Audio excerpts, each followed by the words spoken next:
Friends, तो आज का जो हमारा लेक्चर है वो एडवांस कंसेप्ट इन नर्सिंग का unit number 1 overview of nursing process and overview of NANDA है, जो कि बहुत ही सिंपल और बहुत ही इम्पोर्टेंट यूनिट है एग्जामिनेशन पॉइंट ऑफ व्यू से। नर्सिंग प्रोसेस को ऑलरेडी आप लोगों ने पढ़ा हुआ है।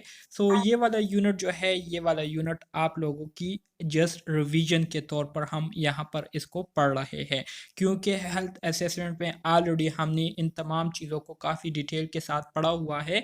तो हम इसको यहाँ पर आज की क्लास जो है जस्ट हमारी रिवीजन क्लास है, ठीक है। इसमें आज हम वो तमाम चीज़ें रिवाइज करेंगे जो कि ऑलरेडी आप हेल्थ असेसमेंट के यूनिट नंबर 1 और यूनिट नंबर 2 में पढ़ चुके हैं।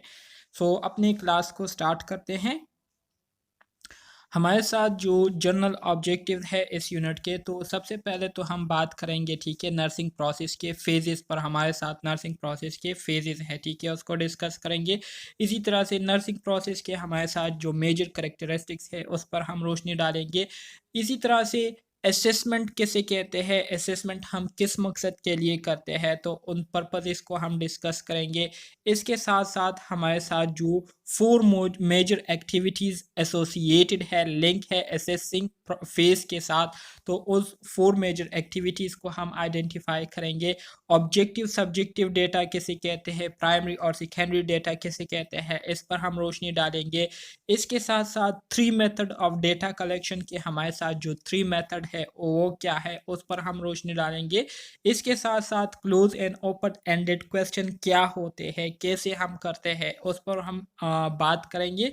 और इसके साथ साथ important aspect of the interview sitting के जो इम्पोर्टेंट एस्पेक्ट है उस पर हम क्या करेंगे, रोशनी डालेंगे। सो आज का लेक्चर जो है इंतहाई आसान है, इंतहाई सिंपल है। सबसे पहले अगर हम हिस्टोरिकल पर्सपेक्टिव देखें, ठीक है, नर्सिंग प्रोसेस का, तो ऑलरेडी आप लोग पढ़ चुके हैं। Lydia Hall first refer to nursing as a process in 1955 journal article, yet the term nursing process was not widely used until the late 1960। Lydia hall जो थी ये पहली खातून थी, ठीक है, जिन्होंने जो प्रोसेस का वर्ड है नर्सिंग के लिए इसको यूज़ किया था 1955 में जर्नल आर्टिकल में, ठीक है। इससे पहले 1960 तक जो है नर्सिंग प्रोसेस को इतना लोग जो है यूज़ नहीं कर रहे थे इस टर्म को, लेकिन 1960 के बाद नर्सिंग प्रोसेस का जो टर्म है, ये जो लफ्ज़ है, इसका यूज़ कॉमनली होना शुरू हुआ। फिर इसी तरह से जॉनसन 1959 में referring to the nursing process as a series of step, Johnson ने 1959 में ये बात की थी कि जो नर्सिंग प्रोसेस होता है ये हमारे साथ एक सीरीज ऑफ स्टेप पर मुश्तमिल एक प्रोसेस होता है, जो कि इन स्टेप को 1 बाय 1 करते हुए हम इस नर्सिंग प्रोसेस को क्या करते हैं, कंप्लीट करते हैं। फिर इसी तरह से ऑरलैंडो ने 1961 में, और जो विडिनबिक है इन्होंने 1963 में मज़ीद जो है नर्सिंग की जो डिस्क्रिप्शन है इसमें क्या किया था, इजाफा किया था। सो इस तरह से नर्सिंग का हमारे साथ जो टर्म है, ठीक है, प्रोसेस, इसकी फर्स्ट टाइम जो यूज़ हुई थी 1955 में हुई थी, ठीक है, और फिर 1960 के बाद नर्सिंग प्रोसेस का जो टर्म है, जो वर्ड है, ये बाकायदा से यूज़ होने लगा। जॉनसन ने जो है 1959 में ये बात कही थी कि नर्सिंग प्रोसेस ये हमारे साथ सीरीज़ ऑफ स्टेप पर मुश्तमिल होती है। और इसी तरह से ऑरलैंडो और जो वीडिनबेक थी, तो इन्होंने 1961 और 1963 में मज़ीद नर्सिंग की क्या की थी, एक्सप्लेनेशन की थी, ठीक है। तो ये एक सिंपल हिस्ट्री थी इसके हवाले से, नर्सिंग प्रोसेस के हवाले से। फिर मजीद कहते हैं कि at that time the nursing process involve only 3 step. 1969 से पहले जो ज़माना था, तो उस ज़माने में जो नर्सिंग प्रोसेस है ये सिर्फ 3 स्टेप पर मुश्तमिल हुआ करता था। कौन कौन से स्टेप्स थे? सबसे जो पहला स्टेप हुआ करता था तो वो असेसमेंट का हुआ करता था, ठीक है, जिसमें हम क्या करते थे, डेटा कलेक्ट करते थे। सब्जेक्टिव ऑब्जेक्टिव डेटा ये सारा हम क्या करते थे, असेसमेंट में करते थे। दूसरा जो हमारे साथ स्टेप हुआ करता था वो प्लानिंग का हुआ करता था, ठीक है। जो डेटा हम कलेक्ट करते थे तो उसी के बेस पर हम प्लानिंग करते थे, और प्लानिंग के बाद आखिर में हम इवॉल्यूशन करते थे। तो इसी तरह से हमारे साथ जो पहले नर्सिंग प्रोसेस हुआ करता था तो वो सिर्फ 3 स्टेप्स पर मुश्तमिल था। फिर इसी तरह से 1967 में यूरा और वेल्च जो थी इन्होंने अपनी एक बुक है in their book the nursing process के नाम से इनका एक बुक था identify 4 steps in the nursing process. इन्होंने अपनी इस बुक में जो है नर्सिंग प्रोसेस के जो स्टेप्स है उसको 4 जो है आइडेंटिफाई किए थे। 4 स्टेप्स पर नर्सिंग प्रोसेस को इन्होंने क्या किया था, डिस्क्राइब किया था। जिसमें जो पहला स्टेप था वो क्या था, असेसमेंट का था। दूसरा स्टेप क्या था, प्लानिंग का था। तीसरा स्टेप क्या था, इम्प्लीमेंटेशन का था। और जो चौथा स्टेप था वो क्या था, इवॉल्यूशन का था। वैसे नॉर्मली हमारे साथ कितने स्टेप्स हैं नर्सिंग प्रोसेस के, किसी को पता है? 5। हाँ जी, बिल्कुल 5 है। बिल्कुल 5 है। सबसे पहले असेसमेंट, फिर डायग्नोसिस, फिर नर्सिंग प्लानिंग, फिर इंटरवेंशन और लास्ट में हमारे साथ क्या होती है, इवॉल्यूशन होती है। अच्छा जी, Fry in 1953 first used the term nursing diagnosis, but it was not until 1974, after the first meeting of the group now called the North American Nursing Diagnosis Association, जिसको हम क्या कहते हैं, नेंडा कहते हैं। नेंडा के साथ जब इनकी क्या हुई, मीटिंग हुई, तो इसके बाद इन्होंने ये टर्म डायग्नोसिस जो है यूज़ करना शुरू किया। नर्सिंग प्रोसेस में इसको क्या किया, इंक्लूड किया।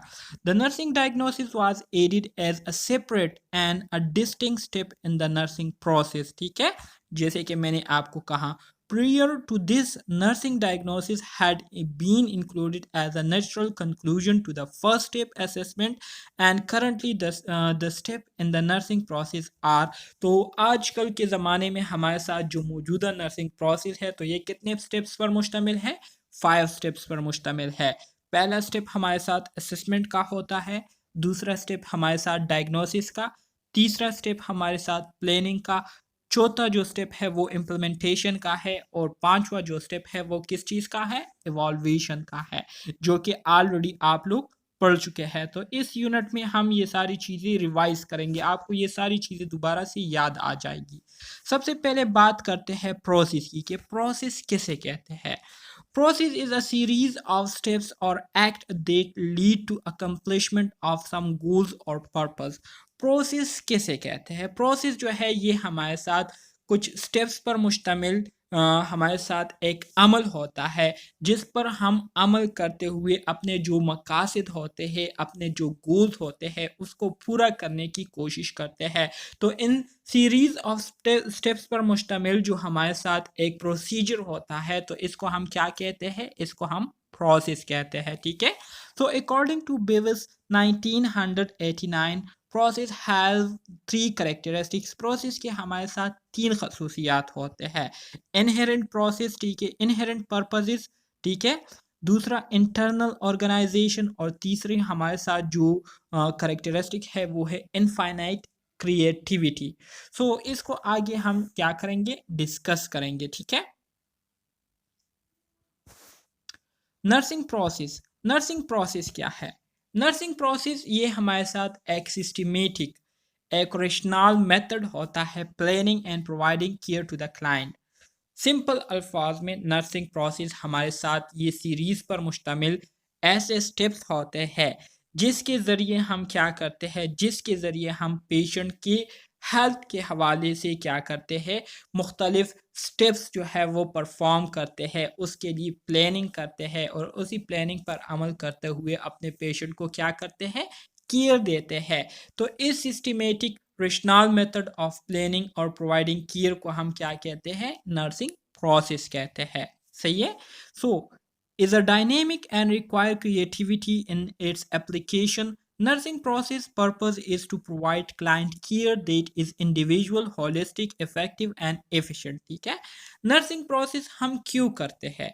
नर्सिंग प्रोसेस को करने का हमारा जो बुनियादी मकसद होता है, वो यही होता है कि हम अपने पेशेंट्स के जो बुनियादी नीड्स है सेहत के हवाले से, तो उस नीड्स को आइडेंटिफ़ाई करते हुए उसके मुताबिक हम प्लानिंग करें और फिर उसी प्लानिंग को जो है हम अपने पेशेंट पर अप्लाई करते हुए अपने पेशेंट को केयर दें, जिससे उनकी जितने भी होलिस्टिक क्या कहते हैं होलिस्टिक एस्पेक्ट है जिसमें उसके फिजिकल, स्पिरिचुअल, सोशल और इसी तरह से हमारे साथ मेंटल ये सारे एस्पेक्ट्स आ जाते हैं, ठीक है? होलिस्टिक से मुराद ये चारों इसमें आ जाते हैं।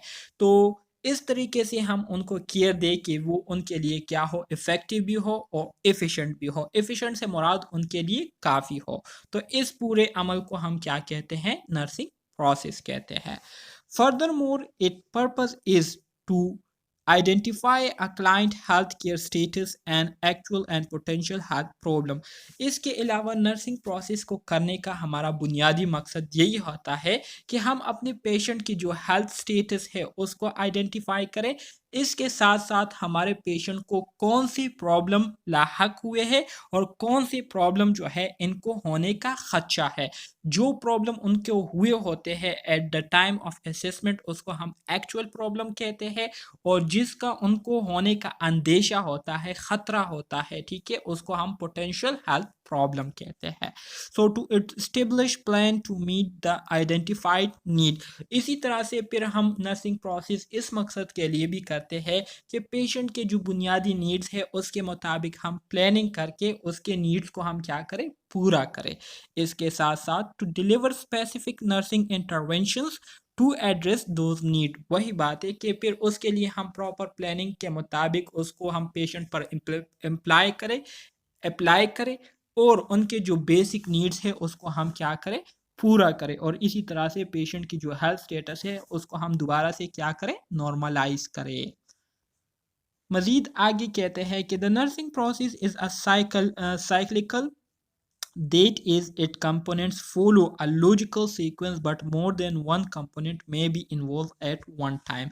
ज़ाहिरी बात है ये हमारे साथ एक साइक्लिकल प्रोसीजर को क्या करता है, फॉलो करता है, पैटर्न को फॉलो करता है, जिसमें पहले नंबर पर हम क्या करते हैं, असेसमेंट करते हैं। असेसमेंट करने के बाद हम क्या करते हैं, डायग्नोसिस करते हैं। डायग्नोसिस करने के बाद हम क्या करते हैं, प्लानिंग करते हैं। प्लानिंग करने के बाद हम क्या करते हैं, इम्प्लीमेंटेशन करते हैं।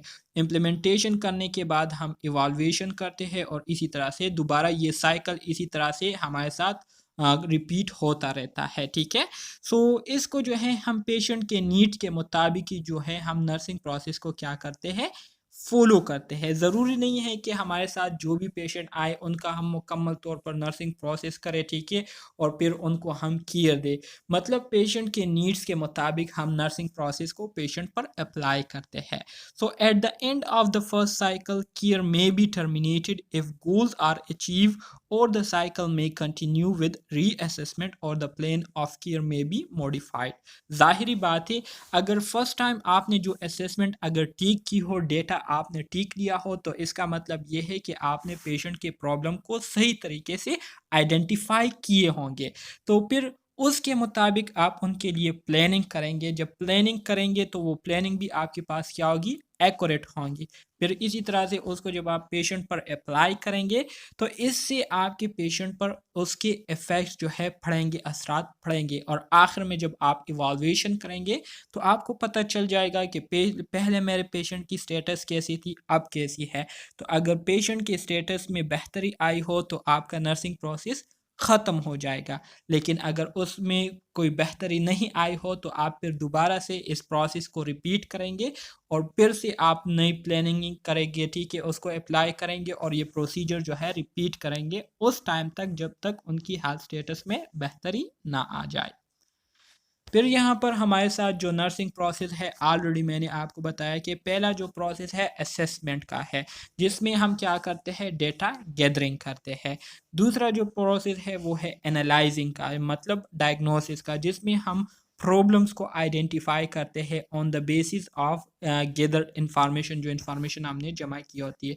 फिर इसी प्रॉब्लम के बेस पर हम क्या करते हैं, प्लानिंग करते हैं कि इस प्रॉब्लम को हमने कैसे हल करना है, कौन से मेथड्स हमने यूज़ करने हैं, कौन से टूल जो है हमने यूज़ करने हैं। फिर उसी प्लानिंग को आपने पेशेंट पर इम्प्लाई करना होता है, इम्प्लीमेंट करना होता है, प्रैक्टिकली उसको करना होता है। और आखिर में आपने इवाल्यूएशन करनी होती है, जिसमें आपने देखना होता है कि जो नर्सिंग प्लानिंग मैंने तैयार की थी, तो आया उस पूरे स्टेप्स को मैं फॉलो कर चुका हूँ या नहीं, और इसके साथ-साथ इसकी वजह से हमारे पेशेंट पर किस तरह के असरात पड़े हैं। तो इसको देखने के लिए हम क्या करते हैं, इवैल्यूएशन प्रोसेस को परफॉर्म करते हैं। सही है? करैक्टरिस्टिक्स ऑफ नर्सिंग प्रोसेस की अगर हम करैक्टरिस्टिक्स की बात करें तो इसके हमारे साथ बहुत सारे करैक्टरिस्टिक्स है, खसूसियात है। The nursing process have distinctive characteristics that enable the nurse to respond the changing health status of the client.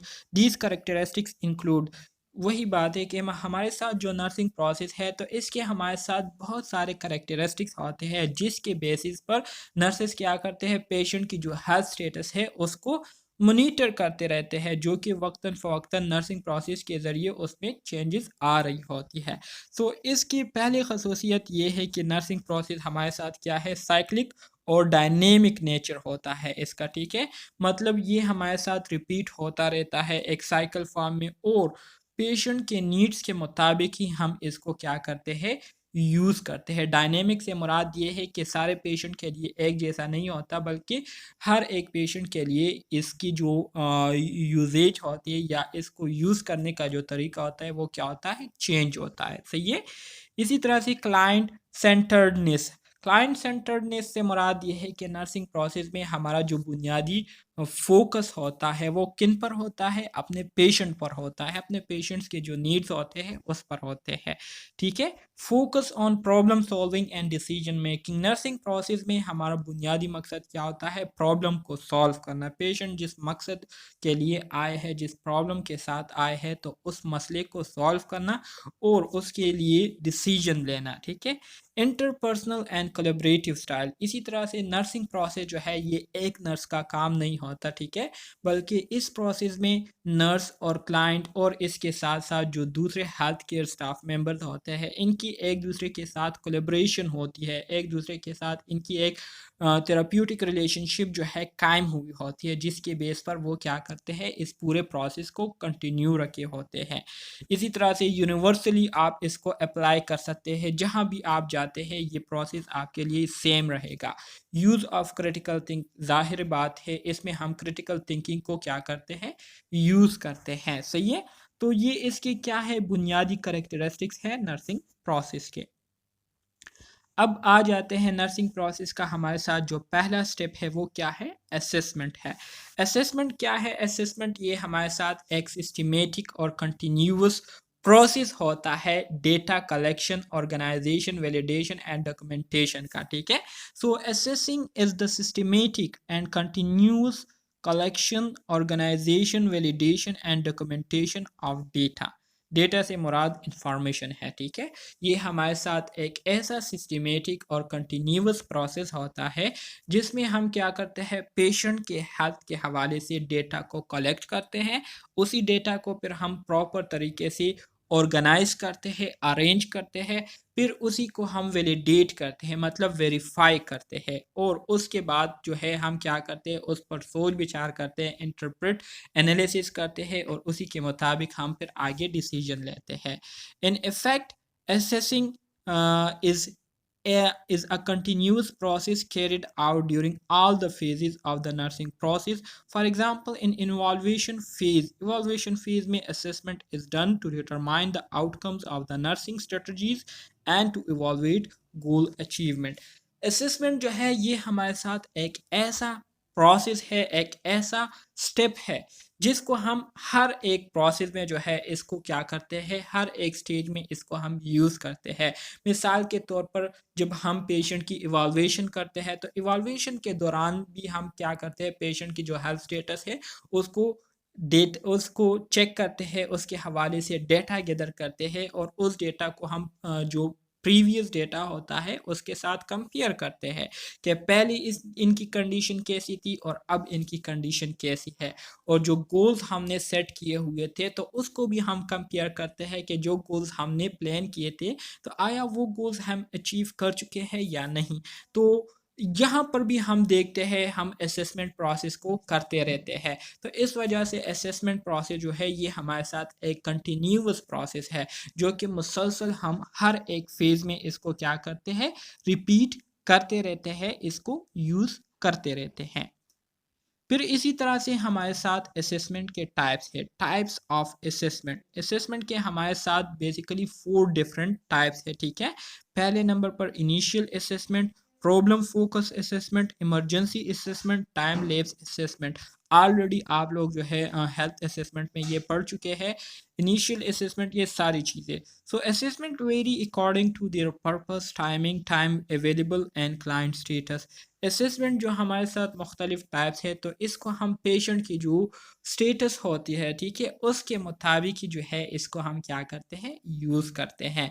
सो इसको आगे हम अब पढ़ेंगे मज़ीद और इसको डिस्कस करेंगे। सबसे पहले हम बात करेंगे टाइप्स ऑफ असेसमेंट की। तो इसमें पहले नंबर पर हमारे साथ आता है इनिशियल असेसमेंट।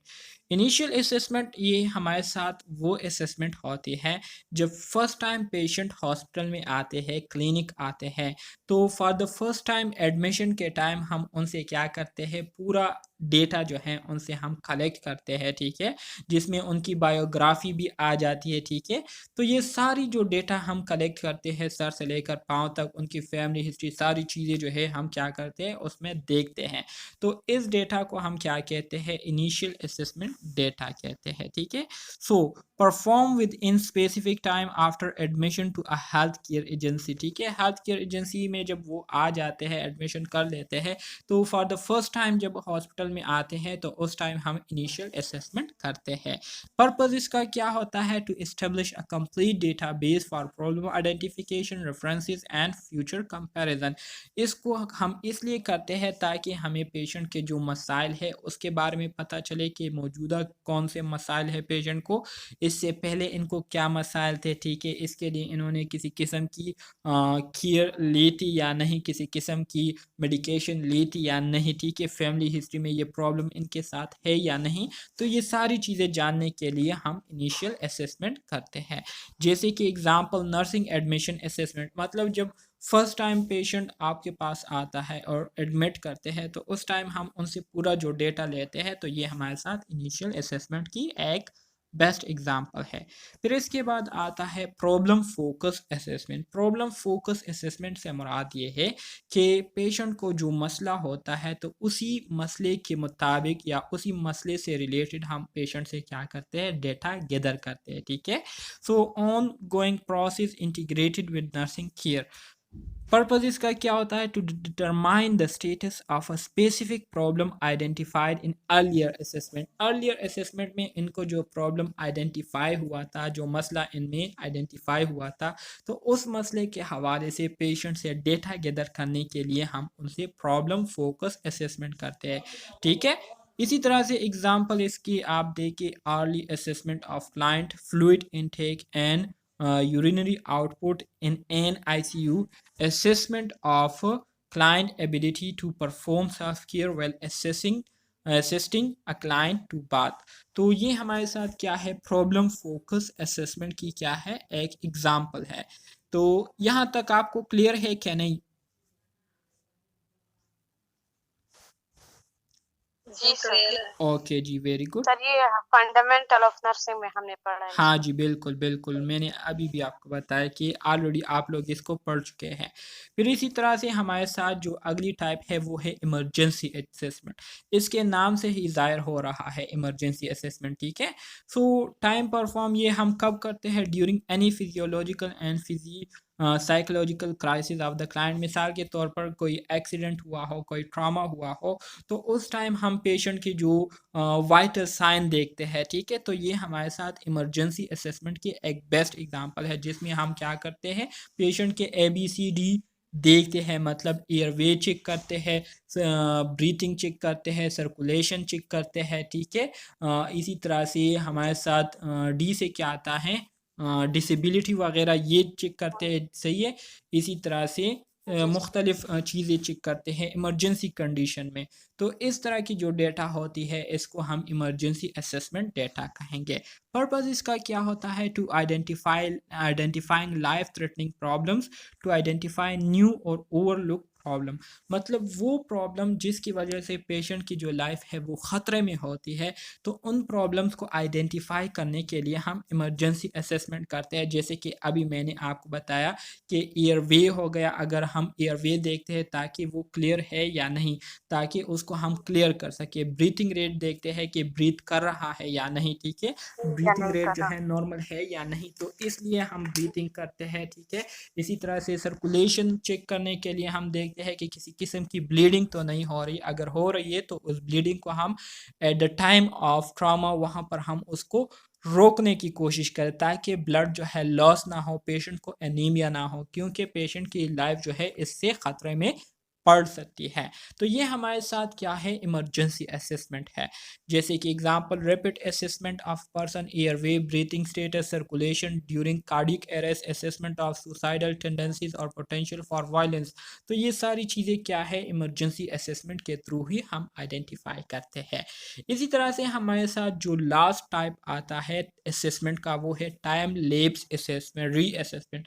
टाइम लेप्स री असेसमेंट से मुराद ये है कि फ़र्स्ट टाइम आपके पास पेशेंट जब आया था एडमिशन के लिए, तो उस टाइम आपने उनकी असेसमेंट की थी, फिर उसको केयर दिया था, केयर के बाद आपने उसको डिस्चार्ज किया, और फिर आपके पास कुछ महीनों बाद या कुछ हफ्तों बाद आते हैं, तो दोबारा से आप उनकी री असेसमेंट करते हैं, दोबारा से आप उनको चेक करते हैं, ठीक है। एक ख़ास टाइम पीरियड के बाद आप उनको दोबारा से चेक करते हैं, तो इसको क्या कहते हैं, टाइम लैप्स री असेसमेंट कहते हैं। टाइम परफॉर्म मतलब कब करते हैं, several months after assessment, assessment के बाद कुछ महीने बाद आप उनकी दोबारा असेसमेंट करें, तो इसको टाइम लैप्स री असेसमेंट कहते हैं।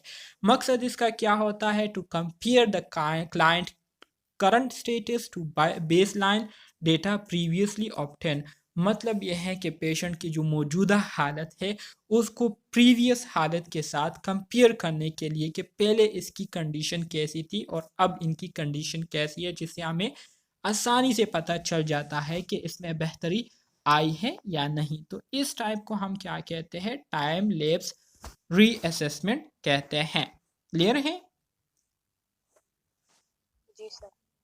अच्छा जी, असेसमेंट एक्टिविटीज़ की तरफ आ जाते हैं। So the assessment process involve 4 closely related activities. ज़ाहिर बात है इसमें हमारे साथ क्या होता है, असेसमेंट में हम क्या करते हैं, सबसे पहले डेटा कलेक्शन करते हैं, ठीक है। डेटा हम दो तरीक़ों से करते हैं, सब्जेक्टिव डेटा भी होता है, ऑब्जेक्टिव डेटा भी होता है।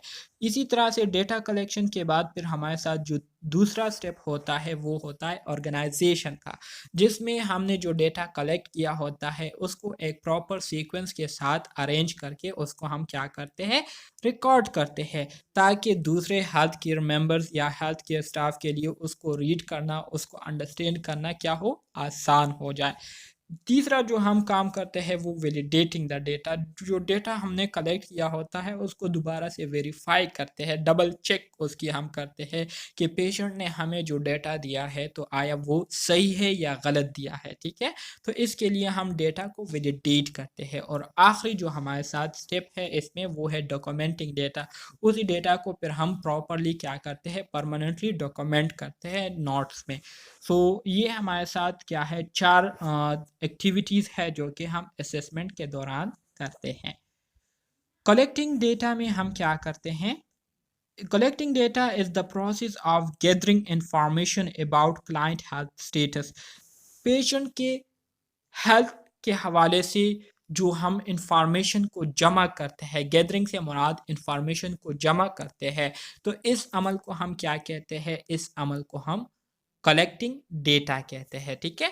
So a database is all the information about client, इसमें हमारे साथ जो इंफॉर्मेशन होती है वो तमाम पेशेंट की हवाले से होती है, जिसमें हम नर्सिंग हेल्थ हिस्ट्री लेते हैं, फिजिकल असेसमेंट हम पेशेंट की करते हैं, इसी तरह से प्राइमरी केयर प्रोवाइडर हिस्ट्री लेते हैं। ठीक है, प्राइमरी केयर प्रोवाइडर हिस्ट्री से मुराद ये है कि आपको जो प्रॉब्लम अभी लाहक हुई है, तो इससे पहले अगर आपको ये प्रॉब्लम हुई है तो इसके लिए आपने किस तरह की केयर ली थी, कहाँ से आपको केयर दी गई थी, तो इसके हवाले से डेटा हम गैदर करते हैं। इसी तरह से फिजिकल एग्जामिनेशन हम करते हैं and result of laboratory and diagnostic test. तो हमारे साथ लेबॉर्ट्री और डायग्नोस्टिक टेस्ट के जो रिजल्ट होते हैं, तो ये सारी चीज़ें जो है हम क्या करते हैं, कलेक्टिंग डेटा में, डेटा कलेक्शन में हम ये सारी चीज़ें गैदर करते हैं।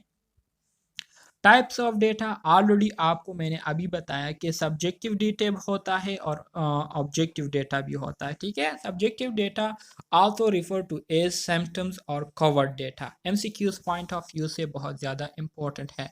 सब्जेक्टिव डेटा को सिम्टम्स भी कहा जा सकता है और कवर्ड डेटा भी इसको कहा जा सकता है। ठीक है, सब्जेक्टिव डेटा ये आपके पास वो तमाम इंफॉर्मेशन होती है जो कि आपको पेशेंट से पूछ कर आपको मिलती है। मतलब आप उनको कहते हैं कि कैसे आपको हॉस्पिटल आना हुआ, वो आपको अपना प्रॉब्लम बताते हैं। फिर आप उनको कहते हैं कि ये प्रॉब्लम आपको कब से है, वो आपको बताते हैं कि इस दिन से है। फिर इसी तरह से आप उनसे पूछते हैं कि आपको दर्द होता है या नहीं, वो कहता है कि होता है। तो वो तमाम इंफॉर्मेशन जो कि पेशेंट आपको प्रोवाइड करता है, पेशेंट के बताने से ही आपको वो इंफॉर्मेशन मिले, तो इसको हम सब्जेक्टिव डेटा कहते हैं। ठीक है, इसको सिम्टम भी कह सकते हैं और कवर्ड डेटा भी कह सकते हैं। Are apparent only to the person affected and can be describe or verified only the person, जो कि आपको सिर्फ वही बंदा बता सकता है जिन पर वो गुजर रही होती है, बीत रही होती है।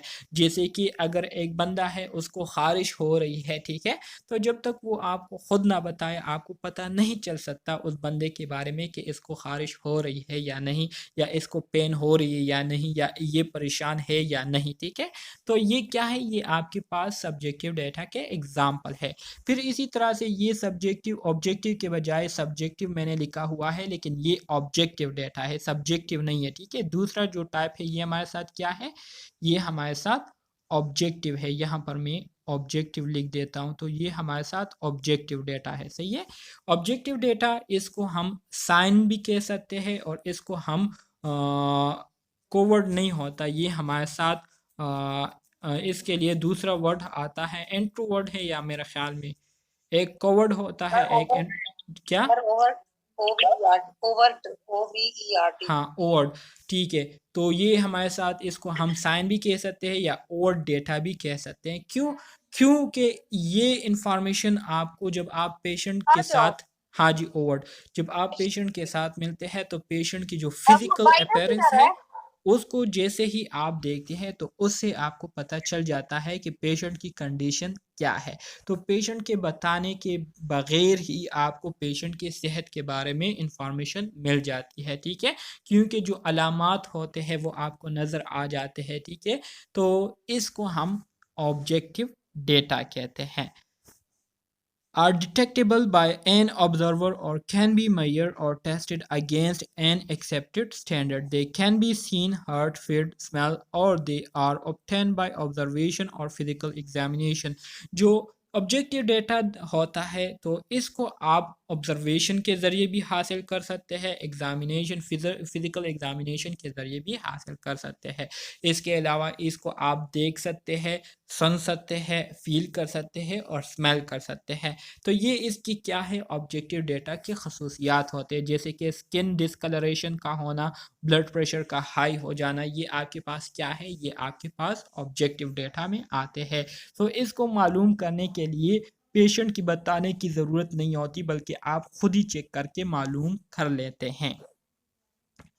फिर इसी तरह से हमारे साथ सोर्स ऑफ डेटा आती है। तो डेटा के हमारे साथ जो है दो तरह के सोर्सेज हैं मेजर। एक प्राइमरी सोर्स, प्राइमरी सोर्स से मुराद आपकी क्लाइंट्स है। ठीक है, जो पहली इंफॉर्मेशन आपको मिलती है तो आपके क्लाइंट से ही मिलती है, क्लाइंट आपको बताते हैं, क्लाइंट की आप ऑब्जर्वेशन करते हैं, तो इस तरह से ये डेटा आपको क्लाइंट से मिल जाती है। तो प्राइमरी सोर्स ऑफ डेटा आपके पास क्या है, क्लाइंट्स होते हैं। सही है, जो सेकेंडरी सोर्स आपके पास आता है तो इसमें क्लाइंट्स के फैमिली मेम्बर्स आ जाते हैं, फ्रेंड्स आ जाते हैं, केयर गिवर्स आ जाते हैं, हेल्थ प्रोफेशनल्स आ जाते हैं, क्लाइंट्स की जो रिकॉर्ड्स है, ठीक है, लैब रिजल्ट्स हो गए, मुख्तलिफ जो टेस्ट वगैरह हो गए, ठीक है, ये आ जाते हैं, हेल्थ केयर प्रोफेशनल्स आ जाते हैं, ठीक है, जो कि उनको केयर दे रहे होते हैं, और इसी तरह से दूसरे लिटरेचर वगैरह आ जाती है। तो ये आपकी सेकेंडरी सोर्स ऑफ डेटा में आती है, ठीक है। सेकेंडरी डेटा जो है आपको इससे ही मिलेगा। सही है, क्लियर है? कोई यस सर। कोई कंफ्यूजन है? No sir. Okay, very good. Data collection method, data को कलेक्ट करने के भी हमारे साथ मुख्तलिफ तरीके हैं। So the principal methods of collecting data, data को कलेक्ट करने के जो बुनियादी तरीके हैं, उसमें पहले नंबर पर आपके पास इंस्पेक्शन है, जिसको हम ऑब्जर्वेशन कहते हैं। सो इंस्पेक्शन जो है, ऑब्जर्वेशन, ये पहला तरीका है जिसके ज़रिए आप डेटा कलेक्ट कर सकते हैं। दूसरा जो तरीका है वो इंटरव्यूइंग है, मतलब पेशेंट से आप क्वेश्चनिंग करके उससे आप क्या कर सकते हैं, डेटा हासिल कर सकते हैं। और तीसरा जो तरीका है वो है फिजिकल एग्जामिनेशन या एग्जामाइनिंग, आप खुद ही उसको चेक करते हैं, ठीक है।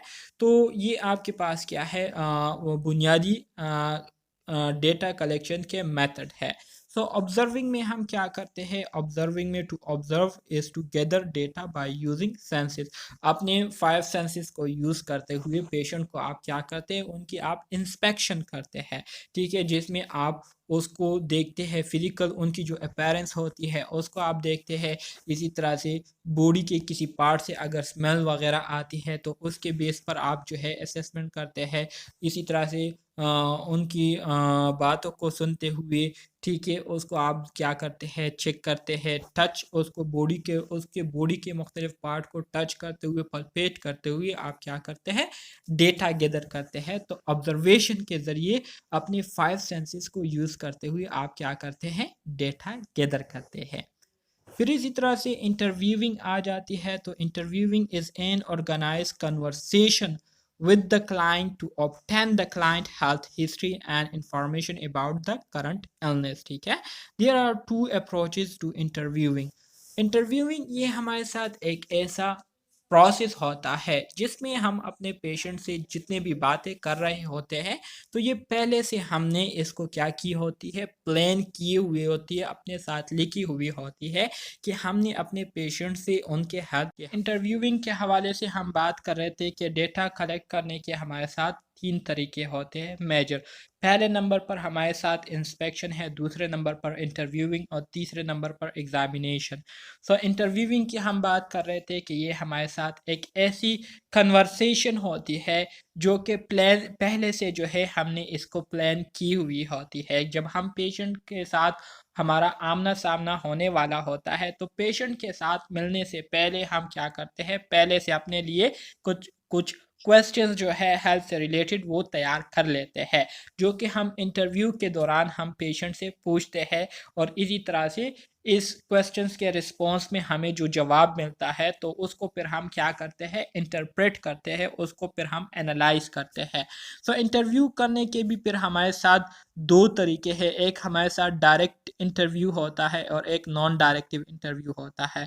Directive is highly structured and elicit specific information. Nurses frequently use directive interviews to gather and to give information when time is limited. For example, in an emergency situation. Directive interview जो है ये हमारे साथ एक highly organise structure interview होती है, जिसमें हम क्या करते हैं, नर्सेज जो है वो अपने पेशेंट से इंटरव्यू करते हैं और उनके हेल्थ के हवाले से क्या करते हैं, इंफॉर्मेशन गैदर करते हैं। जैसे कि इमरजेंसी सिचुएशन में हम जो इंफॉर्मेशन गैदर करते हैं पेशेंट की हेल्थ के हवाले से, पेशेंट के प्रॉब्लम के हवाले से। नॉन डायरेक्टिव इंटरव्यू जो है ये हमारे साथ रिपोर्ट बिल्डिंग इंटरव्यू भी इसको कहते हैं। By contrast the nurse allowed the client to control the purpose subject matter and pacing, ठीक है। सो रिपोर्ट ये हमारे साथ is an understanding between two or more people, ठीक है। सो नॉन डायरेक्टिव जो इंटरव्यू होती है इसमें नर्स और क्लाइंट के दरमियान एक क्या होती है, एक कन्वर्सेशन होती है, ठीक है। एक कन्वर्सेशन होती है जिसमें इंटरव्यू के पर्पसेस के हवाले से पेशेंट को बताया जाता है, इसी तरह से उनसे मुख्तलिफ क्वेश्चंस किए जाते हैं, ठीक है, जिसमें मुख्तलिफ पर्सपेक्टिव्स को जो है डिस्कस किए जाते हैं। तो इस तरह की जो इंटरव्यू होती है इसको हम नॉन डायरेक्टिव इंटरव्यू कहते हैं, ठीक है, जो कि हम इमरजेंसी सिचुएशन में हम नहीं करते बल्कि नॉर्मल सिचुएशन में हम इसको करते हैं। जैसे कि हमारे साथ पेशेंट आते हैं तो उनका हम डेटा गैदर करते हैं इस तरीके से। रिपोर्ट क्या है, रिपोर्ट जो है ये हमारे साथ एक अंडरस्टैंडिंग होती है दो या दो से ज़्यादा लोगों के दरमियान, जो अंडरस्टैंडिंग होती है, जो इंटरेक्शन हो रही होती है, ठीक है, जो इंटरपर्सनल रिलेशन होती है, तो उसको हम क्या कहते हैं, रिपोर्ट कहते हैं, जिसके बेस पर नर्सेज जो है पेशेंट से डेटा गैदर करते हैं। फेजेस ऑफ इंटरव्यू, इंटरव्यू के हमारे साथ मुख्तलिफ फेजेस है, ऑलरेडी आप लोग पढ़ चुके हैं। पहला जो हमारे साथ फेज आता है वो है ओरिएंटेशन फेज। ओरिएंटेशन फेज में हम क्या करते हैं, begin with the client, introduction to the client which include the nurse's name, position and an explanation of the purpose of the interview। Orientation phase ये हमारे साथ सिंपल अल्फाज में इंटरव्यू का वो फेज़ होता है जिसमें नर्स और पेशेंट का पहली मर्तबा एक दूसरे के साथ आमना सामना हो रहा होता है। तो जैसे फ़र्स्ट टाइम आप एक पेशेंट के साथ मिलते हैं तो आप उनको जो है अपना इंट्रोडक्शन कराते हैं कि मेरा नाम ये है, मैं आपकी जो है चार्ज नर्स हूँ यहाँ पर, मेरा आपके साथ जो है इतने टाइम से लेकर इतने टाइम तक आपके साथ जो है मेरा रहेगा। इस टाइम के दौरान आपको कोई मसला हो तो आप मेरे से जो है वो डिस्कस कर सकते हैं। इसी तरह से पेशेंट का नाम जो है उसको आइडेंटिफाई किया जाता है, वेरीफाई किया जाता है, ठीक है, उसके प्रॉब्लम्स को जो है उसको आइडेंटिफाई किए जाते हैं। तो फर्स्ट टाइम नर्स क्लाइंट के दरमियान जो इंट्रोडक्शन होती है जिस पर वो एक दूसरे की इंट्रोडक्शन करते हैं तो इसको ओरिएंटेशन फेज कहते हैं, ठीक है। इसमें नर्स जो है पेशेंट को बताते हैं कि हम इंटरव्यू क्यों लेना चाहते हैं, इंटरव्यू के पीछे हमारा पर्पस क्या है, मकसद क्या है, तो ये सारी चीज़ें जो है नर्स पेशेंट को समझाते हैं। दूसरा फेज़ हमारे साथ इंटरव्यू का वर्किंग फेज़ आता है। वर्किंग फेज़ ये हमारे साथ वो फेज़ होता है इंटरव्यू का जिसमें नर्सेज क्या करते हैं, बाकायदा से पेशेंट से इंटरव्यू करना शुरू कर देते हैं और इस इंटरव्यू के दौरान वो पेशेंट से उनके सेहत के हवाले से इंफॉर्मेशन जो है क्या करते हैं, जमा करते हैं। तीसरा जो फेज़ हमारे साथ आता है टर्मिनेशन फेज़ है, ठीक है। As in other phases of interview, termination require skills on the part of an interview, ठीक है। इसी तरह से टर्मिनेशन फेज़ ये हमारे साथ वो फेज़ होता है जो कि सबसे लास्ट में होता है और इस फेज़ में हम अपना जो इंटरव्यू होता है इसकी हम क्या करते हैं, टर्मिनेशन करते हैं, इसको एक प्रॉपर तरीके से ख़त्म करते हैं। सो टर्मिनेशन फेज़ के लिए भी हमें प्रॉपर स्किल्स की ज़रूरत होती है। थेरेप्यूटिक कम्युनिकेशन टेक्निक, फिर इसी तरह से थेरेप्यूटिक कम्युनिकेशन जो है ये एक बहुत ही इंपॉर्टेंट रोल प्ले करती है। आपको मैंने हेल्थ असेसमेंट में बताया था कि कम्युनिकेशन का जो है हमारी जो नर्सिंग प्रोसेस है इसमें बहुत ज़्यादा इम्पोर्टेंट रोल होता है। अगर आपकी कम्युनिकेशन स्किल्स ठीक नहीं है तो आप अपने पेशेंट से कभी भी डेटा जो है गैदर नहीं कर सकते। सो पेशेंट से डेटा गैदर करने के लिए ज़रूरी है कि आपको थेरेप्यूटिक कम्युनिकेशन टेक्निक्स आते हो। तो therapeutic communication techniques क्या है, are specific responses that encourage the expression of feelings and ideas and convey the nurse acceptance and respect, ठीक है। therapeutic communication techniques असल में हमारे साथ ख़ास तरह के नर्सेज के रिस्पॉन्सेस होते हैं पेशेंट के सवालात के हवाले से, ठीक है, जिसके ज़रिए वो क्या करते हैं, अपने पेशेंट को इनकरेज करते हैं कि वो ज़्यादा से ज़्यादा इंफॉर्मेशन जो है हमारे साथ क्या करे, शेयर करे, ज़्यादा से ज़्यादा जो है अपने जो पॉइंट ऑफ व्यूज़ है अपने सेहत के हवाले से, अपने सोच के हवाले से वो हमारे साथ शेयर करे। तो इस दौरान नर्सेज जो है उसको एक प्रॉपर तरीके से रिस्पॉन्स देते हैं, ठीक है, जिससे पेशेंट की हौसला अफजाई भी होती है और पेशेंट को जो है अच्छा फील होता है कि नर्स जो है वो हमारी बात को गौर से सुन रहे हैं, हमें रिस्पॉन्स दे रहे हैं, हमें जवाब दे रहे हैं। सो थेरेप्यूटिक कम्युनिकेशन टेक्निक्स के लिए हमारे साथ जो स्पेसिफिक स्किल्स हमें रिक्वायर्ड होते हैं, इसमें पहले नंबर पर आता है एक्टिव लिसनिंग। एक्टिव लिसनिंग जो है ये एक बहुत ही इम्पोर्टेंट रोल प्ले करता है। आप लोग हॉस्पिटल में देखते हैं ना कि अगर आपके पास एक पेशेंट सर ये आपकी बातें ये आपकी जो ये इतनी अच्छी बातें हैं ना, ये यूरोप में फॉलो होते हैं। हमारी असल में नर्सेज ना अपने सारा गुस्सा पेशेंट पे निकालते, उसके अटेंडेंट पे निकालते। बिल्कुल बिल्कुल यही बात है घर ना। से लड़के आते हैं ना हॉस्पिटल में, देखो काम सब काम सारा। इसमें हमारे साथ जो पहले टेक्निक है वो है एक्टिव लिसनिंग। आप लोगों ने देखा होगा हॉस्पिटल में ज़्यादातर अक्सर जो पेशेंट होते हैं वो यही शिकायत करते हैं कि हम अपने प्रॉब्लम डॉक्टर्स के साथ शेयर करते हैं, नर्स के साथ शेयर करते हैं, लेकिन वो हमें नहीं सुनते, वो हमें टाइम नहीं देते, हमारे प्रॉब्लम्स को नहीं सुनते, जिसकी वजह से उनकी जो हॉस्पिटल के हवाले से जो सोच होती है वो बहुत ज़्यादा नेगेटिव हो जाती है। सो अगर आप पेशेंट को सुनते हैं, ठीक है, पेशेंट की बात को सुनते हैं, तो इससे उनको एक इज़्ज़त सी फील होती है कि नर्स जो है हमें इज़्ज़त दे रहे हैं, डॉक्टर जो है हमें इज़्ज़त दे रहे हैं, हमें टाइम दे रहे हैं, हमारे प्रॉब्लम्स को जो है सुन रहे हैं। तो इससे जो है पेशेंट और क्लाइंट, पेशेंट और नर्स या डॉक्टर फिजिशियन के दरमियान एक रिलेशन जो है कायम हो जाती है, थेरेप्यूटिक रिलेशन। शेयरिंग होप से मुराद ये है कि आप पेशेंट के साथ जब बात करते हैं, ठीक है, उनके प्रॉब्लम्स को जब डिस्कस कर रहे होते हैं, तो आपने उनको सही सही वाज़े अल्फाज में बताना होता है, ठीक है, और उनको जो है फॉल्स होप्स नहीं देने होते। मिसाल के तौर पर एक पेशेंट है, वो टर्मिनल स्टेज पर है कैंसर का, और आप उनको कहते हैं कि कल हम आपका इलाज करेंगे, आप ठीक हो जाएंगे, ठीक है, और कल जो है वो लुढ़क जाता है। तो उनके अटेंडेंट्स को या उनको इस तरह की गलत सी आपने उम्मीद नहीं देनी, बल्कि जो बातें होती है उनके साथ आपने प्रॉपर तरीके से शेयर करनी होती है, ठीक है, और उनको हौसला देना होता है, सही है, ताकि वो आपके साथ कोलैबोरेट करे। यूजिंग टच, टच को यूज़ करने का भी तरीका होता है, थेरेप्यूटिक टच जिसे हम कहते हैं। मतलब ये है कि अगर कोई पेशेंट गम में है, अफसोस में है, तो आप उनके शोल्डर पर हाथ रखते हैं, या आप उनकी जो क्या कहते हैं कमर है उस पर हाथ रखते हैं, ठीक है, और उसको थोड़ा सा क्या करते हैं, मलते हैं, जैसे कि अक्सर औकात हम करते हैं ना, कोई बंदा जो है वो खफा होता है, हम उसे कहते हैं चले ठीक है कोई बात नहीं है, इसमें खैर होगा, तो उनको हौसला देते हैं, उनको जो है सब्र की तलकीन करते हैं।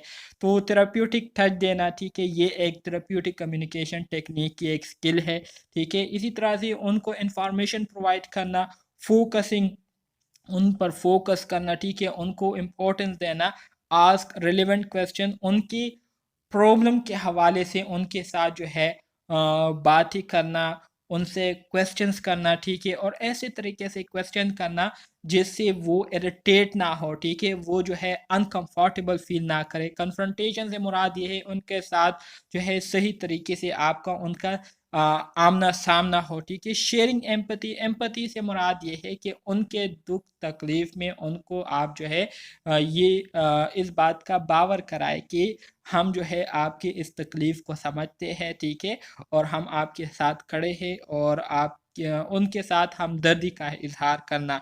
शेयरिंग ह्यूमर हो गया, ठीक है, मतलब ह्यूमर से मुराद ये है कि उनको समझना, उनको इस बात की यकीन दहानी करना कि हम आपकी प्रॉब्लम को समझ रहे हैं, हमें महसूस होता है आप पर जो गुजर रही है।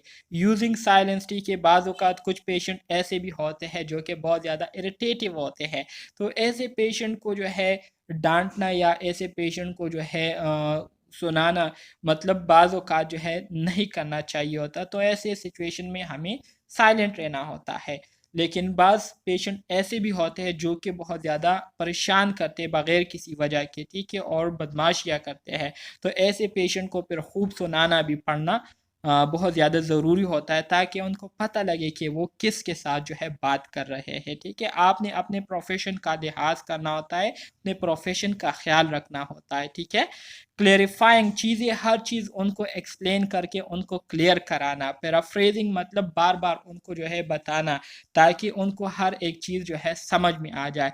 समराइजिंग, सेल्फ डिस्क्लोजर, ठीक है। इसी तरह से सेल्फ डिस्क्लोजर, समराइजिंग से मुराद ये है कि आप जो भी हमारे साथ चीज़ें शेयर करेंगे, प्रॉब्लम शेयर करेंगे, तो वो हम किसी के साथ शेयर नहीं करेंगे, ठीक है, उसको हम प्राइवेट रखेंगे, और बाज़ औक़ात कुछ ऐसे प्रॉब्लम होते हैं जिसको जो है हमने शेयर करना होता है अपने पेशेंट के जो लवाहिकीन होते हैं या जो दूसरे हेल्थ केयर स्टाफ मेंबर्स होते हैं उनके साथ शेयर करना होता है, ताकि उसके लिए प्रॉपर से हम क्या करें, प्लानिंग कर सके, प्रॉपर सी हम केयर प्लान जो है तैयार कर सके। तो ये सारे वो टेक्निक्स है जिसके ज़रिए हम अपनी जो कम्युनिकेशन है इसको इफ़ेक्टिव बना सकते हैं। टाइप्स ऑफ इंटरव्यू क्वेश्चंस के हमारे साथ टाइप्स से ऑलरेडी आप पढ़ चुके हैं। हमारे साथ ओपन एंडेड क्वेश्चन होते हैं, क्लोज एंडेड क्वेश्चन होते हैं, नेचुरल क्वेश्चन और लीडिंग क्वेश्चन होते हैं। तो इसको जो है आगे अब हम डिस्कस करेंगे और समझने की कोशिश करेंगे। ओपन एंडेड क्वेश्चंस किसे कहते हैं? ओपन एंडेड क्वेश्चंस जो है ये हमारे साथ वो क्वेश्चंस होते हैं जिसमें आप एक सवाल अपने पेशेंट से करते हैं और फिर आप पेशेंट को छोड़ते हैं कि वो आपको डिटेल के साथ उसके प्रॉब्लम के हवाले से बताए, साथ में आप उनको इनकरेज करते हैं, ठीक है, कि वो मज़ीद जो है बताए आपको। तो इस तरह के जो क्वेश्चंस होते हैं इसको हम ओपन एंडेड क्वेश्चन कहते हैं, जिसमें वो आपको वजाहत के साथ अपने मसाइल क्या करते हैं, बयान करते हैं। Associated with the non directive interview में हम ओपन एंडेड क्वेश्चन करते हैं। Invite client to discover and explore, elaborate, clarify, illustrate their thoughts and feeling, कि वो जो फील कर रहे हैं उनको जो ख्यालात आ रहे हैं वो उसकी वजाहत करे, उसको जो है एक्सप्लेन करे, ताकि जो भी मसाइल उनको लाहक है, जो भी वो अपने बारे में सोच रहे हैं उसके बारे में हमें पता चल सके। ठीक है, जैसे कि what brought you to the hospital, किस वजह से आप हॉस्पिटल आए हैं। तो ये एक ऐसा क्वेश्चन है जिसका जवाब जब आपको पेशेंट देंगे तो वो आपको एक वजाहत के साथ देंगे। वो आपको कहेंगे कि डॉक्टर साहब या नर्स साहब, ठीक है, हमें पेट में दर्द था, ठीक है, हम कल से जो है हमारे पेट में दर्द है, ठीक है, और ठीक नहीं हो रहा, जिसकी वजह से खाना भी नहीं खा रहा जा रहा, अगर खाते हैं तो उससे हमें क्या हो जाती है, वॉमिटिंग हो जाती है। तो पूरा आपको वो क्या करते हैं, वजाहत देते हैं। तो इस तरह के जो क्वेश्चंस होते हैं इसको हम क्या कहते हैं, ओपन एंडेड क्वेश्चंस कहते हैं। जबकि क्लोज एंडेड क्वेश्चन सिंपल अल्फाज में वो क्वेश्चन होते हैं जिसका जो जवाब आपको मिलता है वो हाँ या ना के फॉर्म में मिलता है। आप पेशेंट को कहते हैं कि आपको पेन हो रही है कि नहीं, तो ये क्या है, ये क्लोज एंडेड क्वेश्चन है। इसमें वो आपको सिर्फ दो ही जवाब दे सकती है, या आपको कहेंगे कि हाँ हो रही है या आपको कहेंगे कि नहीं हो रही। तो ये क्या है, क्लोज एंडेड क्वेश्चन है। क्लियर है? Use in the directive interview, ये हम डायरेक्टिव इंटरव्यू में करते हैं। Restrictive generally require only yes और नो, और short factual answer giving specific information, जो कि जिससे हमें एक ख़ास तरह की इंफॉर्मेशन मिलती है जब वो हमें येस या नो में आंसर देते हैं। Are you having pain now, क्या आपको अभी पेन हो रही है, दर्द हो रही है, या हाँ करेंगे या ना करेंगे। What did you fall, when did you fall, आप कब गिरे थे, तो वो आपको कहेंगे कि कल गिरा था, या आज गिरा हूँ, या परसों गिरा था। बस यही इसका आंसर है। तो इसको क्या कहते हैं, क्लोज एंडेड क्वेश्चंस कहते हैं। क्लियर है? फिर इसके बाद सर का मतलब हुआ जी, सर, इनडायरेक्टिव क्वेश्चंस का मतलब क्या हुआ? मतलब पेशेंट इनडायरेक्टिव क्वेश्चन सब्जेक्ट। से मुराद ये है जिसमें वो आपको वजाहत देते हैं ना, वजाहत के साथ वो आपको जवाब देते हैं हर एक चीज़ का। Okay sir. हाँ जी। नेचुरल क्वेश्चंस की तरफ आ जाते हैं। Natural questions is a questions the client can answer without direction of pressure from the nurse, is open ended and non directive interview. Natural questions से मुराद ये है कि ये वो क्वेश्चन होते हैं जिसमें जब क्लाइंट आपको कोई रिस्पॉन्स देता है तो उस पर नर्स की तरफ से या डॉक्टर की तरफ से कोई प्रेशर नहीं होता, ठीक है, तो वो खुद से जो है आपको क्या करते हैं, वजाहत करते हैं। जैसे कि अक्सर औकात पेशेंट आते हैं तो वो खुद से ही शुरू हो जाते हैं कि डॉक्टर साहब हमें ये मसला है और ये हमारा मसला जो है ठीक नहीं हो रहा, बहुत सारी दवाइयाँ भी खाई लेकिन फिर भी ठीक नहीं हो रहा, और परसों से हमें ये मसला हो रहा है। तो ये क्या है, ये अपने प्रॉब्लम को डिफाइन कर रहे हैं, ठीक है, और एक्सप्लेन कर रहे हैं। तो ये नॉन डायरेक्टिव इंटरव्यू में जो हम करते हैं तो वही नेचुरल क्वेश्चन हमारे साथ आते हैं, ठीक है। ये भी हमारे साथ ओपन एंडेड क्वेश्चन की एक टाइप, आप इसको समझ लीजिए, बस वही तरह है। How you how do you feel about that, कि मिसाल के तौर पर नर्स जो है अपने पेशेंट से पूछते हैं कि आप इसके बारे में क्या फ़ील कर रहे हैं या कैसे फ़ील कर रहे हैं। तो वो अपनी फ़ीलिंग की वज़ाहत करते हैं, ठीक है? तो वज़ाहत करते हैं तो मतलब एक्सप्लेनेशन कर रहे हैं, तो ये हमारे साथ ओपन एंडेड आ जाते हैं। ओपन एंडेड क्वेश्चंस के रिस्पॉन्स में हमारे साथ आता है। फिर लीडिंग क्वेश्चंस क्या है? Leading questions A leading questions by contrast is usually close used in a directive interview and thus direct the client answer. Example, you are stressed about surgery tomorrow.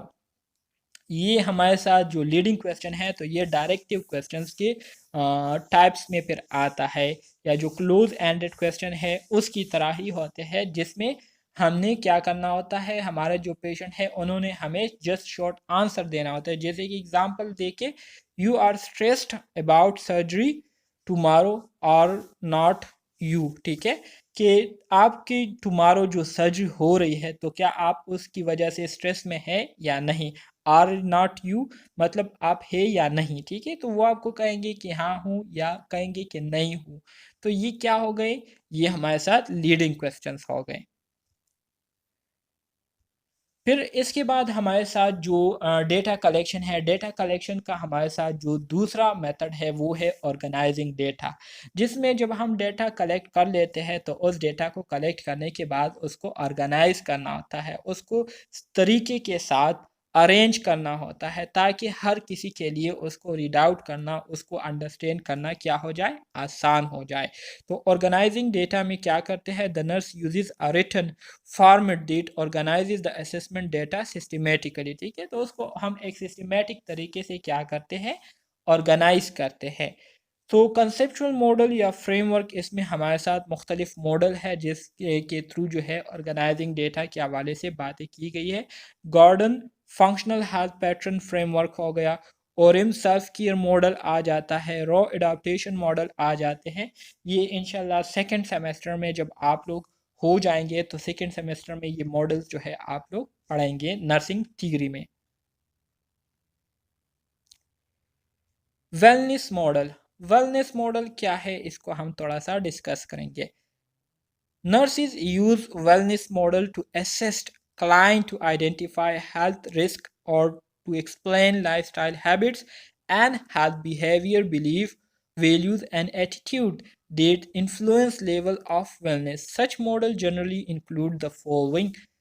Wellness model जो है basically हमारे साथ एक ऐसा model है जिसमें nurses क्या करते हैं, वेलनेस मॉडल को यूज़ करते हुए पेशेंट की जो हेल्थ स्टेटस है उसको आइडेंटिफाई करते हैं, जिसमें पेशेंट के हेल्थ के हवाले से जितने भी रिस्क फैक्टर्स होते हैं उसको आइडेंटिफाई किया जाता है, पेशेंट की जो लाइफस्टाइल हैबिट्स है उसके हवाले से डेटा गैदर की जाती है, उसके सेहत के हवाले से किस तरह से बिहेवियर है, क्या बिलीव्स है, उसकी सेहत के हवाले से कौन कौन सी चीज़ों को वो वैल्यूज़ देता है, इम्पोर्टेंस देता है, एटीट्यूड उनकी कैसी है, ठीक है, जिसकी वजह से उनकी जो लेवल ऑफ वेलनेस है वो इफ़ेक्ट हो सकती है, मुतासिर हो सकती है। तो इसके हवाले से नर्सेस क्या करते हैं, एसेस करते हैं क्लाइंट को। सो इस मॉडल में हमारे साथ कुछ चीज़ें हैं जिसको हम क्या करते हैं, देखते हैं, कंसीडर करते हैं।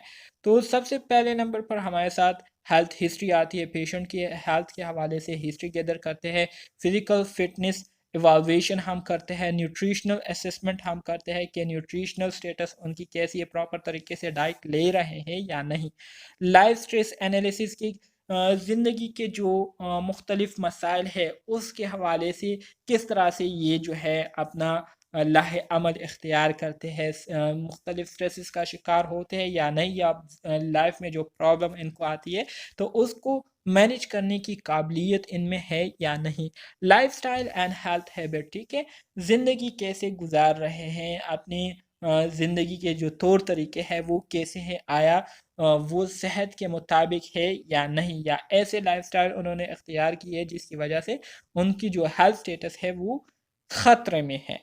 हेल्थ बिलीव, सेहत के हवाले से उनकी क्या बिलीव है, ठीक है, आया सेहत जो है उनके लिए इम्पोर्टेंस रखती है या नहीं, ठीक है, सेक्सुअल हेल्थ हो गई, ठीक है, सेक्सुअली वो कैसे है, एक्टिव है, नॉन एक्टिव है, सेटिस्फाइंग है या नॉन सेटिस्फाइंग है, ठीक है, इसी तरह से रिलेशनशिप उनकी कैसी है अपने फैमिली के साथ, सोसाइटी के साथ, फ्रेंड्स के साथ, मतलब अपने पार्टनर के साथ रिलेशनशिप, तो ये सारी चीज़ें जो है हम चेक करते हैं। हेल्थ रिस्क अप्रेजल, ठीक है, तो ये सारी चीज़ें हम क्या करते हैं, वेलनेस मॉडल में इसको डिस्कस करते हैं। नॉन नर्सिंग मॉडल में ये हमारे साथ एक फ्रेमवर्क एंड मॉडल है फ्रॉम अदर डिसिप्लिन में, also be helpful for organizing data. ये नर्सिंग मॉडल नहीं है बल्कि ये दूसरे फील्ड्स के मॉडल है, ठीक है। इसको भी हम डेटा को ऑर्गेनाइज करने के लिए यूज़ करते हैं। फिर बॉडी सिस्टम मॉडल आ गया, ठीक है। Body system model focus on abnormalities of the following anatomic system, ठीक है। बॉडी सिस्टम मॉडल में हम क्या करते हैं, बॉडी के जो मुख्तलिफ सिस्टम हैं तो उसकी जो एबनॉर्मेलिटीज़ होती है, उसके जो एबनॉर्मल डिसऑर्डर होते हैं, ठीक है, उसके हवाले से हम क्या करते हैं, इसमें बात करते हैं। तो हमारे बॉडी में मुख्तलिफ सिस्टम है, जैसे कि इंटेगुमेट्री सिस्टम हो गया, ठीक है। इंटेगुमेट्री सिस्टम क्या है, इंटेगुमेट्री सिस्टम आपका जो पूरा जो स्किन सिस्टम हो गया, ठीक है, ये सारी चीज़ें आ जाती है। इंटेगुमेट्री में क्या क्या चीज़ें आती है?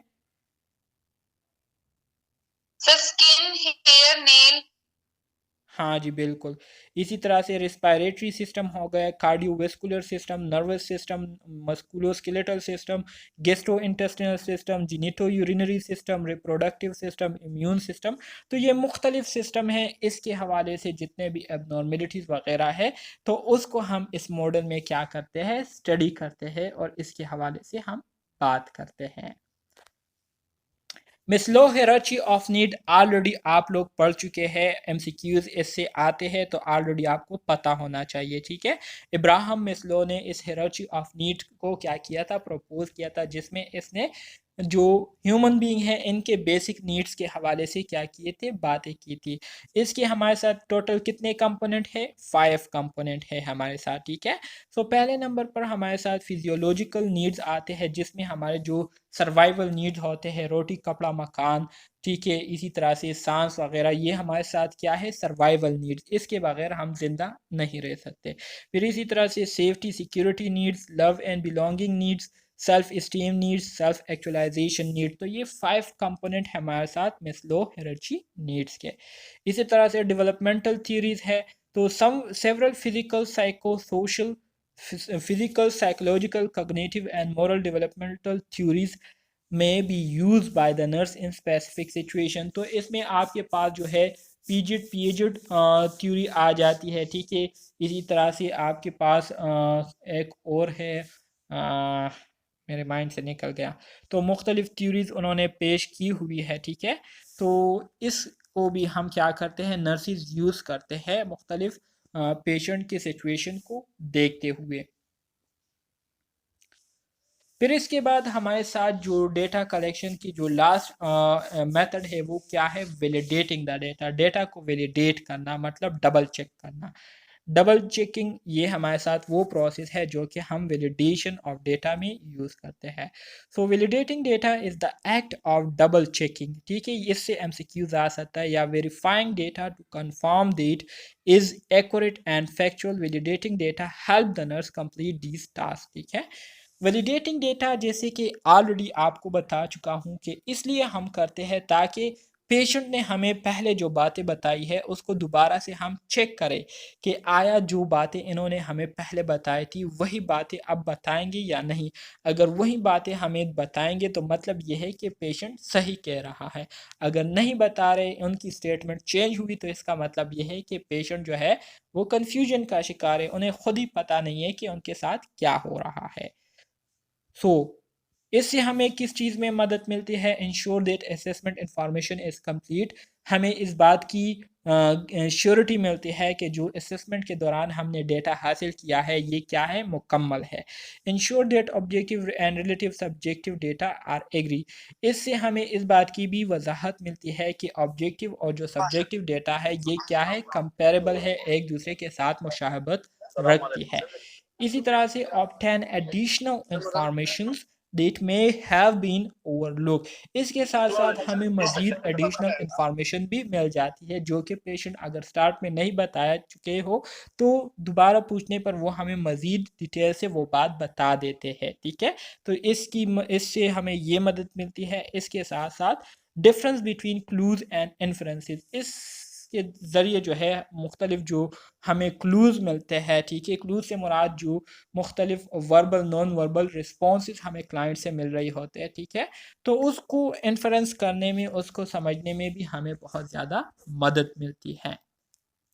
क्लियर है? जी सर।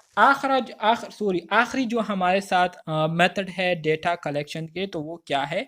वो डॉक्यूमेंट डेटा है, मतलब जो डेटा हम कलेक्ट कर चुके हैं इसको अब हमने डॉक्यूमेंटेशन करनी है, इसको हमने रिकॉर्ड करना है।